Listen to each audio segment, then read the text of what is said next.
अध्यक्ष महोदय, सन्माननीय सदस्य शिवतारे साहेब यांनी जी मागणी केलेली आहे ती खरं जर आपण पुण्याची भौगोलिक परिस्थिती जर बघितली आणि तिथली सध्याची परिस्थिती बघितली तर एक दृष्टीने आवश्यक पण आहे.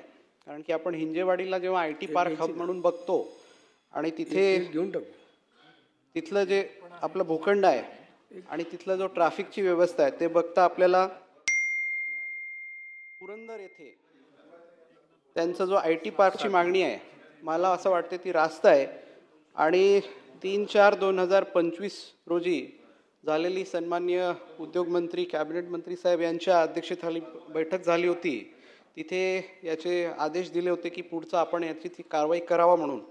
नंतर RO कडून आपल्याला प्रपोजल 15/10/2025 रोजी प्राप्त झाला हा विभागाला. आणि त्याच्यानंतर 27/2/2026 रोजी MIDC आणि उद्योग विभागाने महसूल विभागाला जी 572 हेक्टर जमीन जी आपण लोकेट केलेली आहे ही शासनाची रेव्हेन्यूची जमीन आहे. तर ही महसूल जमीन आपल्याला जर घेता आली तर हे सर्वात चांगली गोष्ट अशी आहे की महसुलीची जर जागा असेल तर आपल्याला त्याला शुल्क आपल्याला तेवढे पैसे वाचतील आपले. तर आपण 27/2/2026 रोजी महसूल विभागाला ही मागणी केलेली आहे.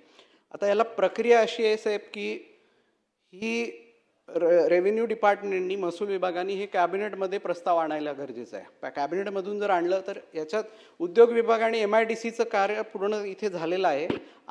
आम्हाला जर महसूल मंत्र्यांनी किंवा महसूल विभागाला आम्ही पाठपुरावा करून सन्मान्य मुख्यमंत्र्यांना पण विनंती करतो त्यांनी जर हा मुद्दा या पुढच्या महिन्यात जर एखादा कॅबिनेटमध्ये घेतलं तर आम्ही पुढच्या दिवशीच त्याच्या नेक्स्ट डेज आम्ही ही तिथे घोषणा करू.